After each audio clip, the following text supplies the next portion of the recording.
মাননীয় স্পিকার 1971 সালে দেশ স্বাধীনের পর সংবিধানের 4টি মূল নীতি যখন বাস্তবায়িত হওয়ার পথে ঠিক তখনই জাতির পিতাকে ঘৃণ্যভাবে হত্যা করা হয়।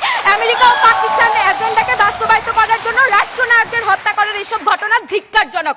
বাংলাদেশ এশিয়ার প্রথম দেশ যারা ইনডেমনিটি জারি করার মাধ্যমে বঙ্গবন্ধু ও জেল হত্যার বিচার বন্ধ করে দিয়েছে। পরবর্তীতে স্বৈরশাসকদের আমলে বঙ্গবন্ধুর হত্যাকারীরা ফ্রিডম পার্টি নামক রাজনৈতিক দল নিয়ে আত্মপ্রকাশ করে এবং প্রকাশ্যে জনগণের বিরুদ্ধে দেশের মাটিতে তারা রাজনীতি করে এবং পরবর্তীতে বিএনপি ক্ষমতায় এলে তারা তৎকালীন বিরোধী দলীয় নেত্রী শেখ হাসিনাকে হত্যার ছক করতে থাকে এবং এরই প্রেক্ষিতে 2000 সালের 7ই জুলাই কোটালীপাড়ার সমাবেশস্থল ও হেলিপ্যাডের কাছে বোমা বিস্ফোরণ ঘটে এবং প্রথম আলোর তথ্য মতে এতে একজন নিহত ও 7 জন আহত হয় এবং সেখানে তারা ব্যর্থ হলে 2001 সালে তারা পুনরায় বোমা বিস্ফোরণ ঘটায় এবং সেখানেও তারা ব্যর্থ হলে তারা 2004 সালের 21শে আগস্ট গ্রেনেড হামলা করে এবং এতে 24 জন নিহত হয় এবং আহত হয় প্রায় 300 জন নেতাকর্মীরা। শুধু এতেই নয়, তাদের শোষণামলে তারা 5 বার দুর্নীতিতে চ্যাম্পিয়ন হয়। তারা তাদের দুর্নীতিতে এতটাই লিপ্ত ছিল যে জনগণের স্বার্থে তারা চোখ দৃষ্টি দিতেই পারেনি। তারই ধারাবাহিকতায় ভারত সফর শেষে দেশে ফেরার পর তিস্তা চুক্তির কথা বলা হলে তৎকালীন প্রধানমন্ত্রী বলেন, আমি তো ভুলেই গেছি।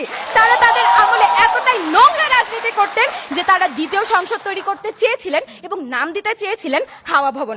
মাননীয় স্পিকার, বিরোধী দল বাংলাদেশ জাতীয়তাবাদ উজ্জ করে ধর্মভিত্তিক জাতীয়তাবাদ প্রতিষ্ঠা করতে চেয়েছিল।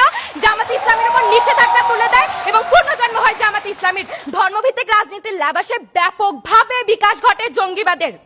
এবং মাননীয় স্পিকার, আপনি লক্ষ্য করুন, আমাদের দেশের যুদ্ধাপরাধী যারা আছে, যেখানে তাদের গলায় ফাঁসি পড়ানোর কথা ছিল, সেখানে তাদেরকে ক্ষমতায়ন করে সরকারি অর্থে বিলাসবহুল গাড়ি কিনে দেওয়া হয় এবং তার উপরে লাল সবুজের পতাকা লাগিয়ে দেওয়া হয় এবং জনগণের বুকের উপর দিয়ে সেই গাড়ি চালানো হয়। এবং তারা যখন মাননীয় স্পিকার ক্ষমতায় ছিল তখন নিজামী ইসলামী ছিলেন অর্থমন্ত্রী এবং মোহাম্মদ ইসাক ছিলেন পররাষ্ট্র মন্ত্রণালয়ের অধীনে এবং তাদেরকে বিভিন্ন দেশের দূতাবাসে নিয়োগ করা হতো, অর্থাৎ দেশের বিভিন্ন গুরুত্বপূর্ণ জায়গাগুলোতে তাদেরকে নিয়োগ করা হতো।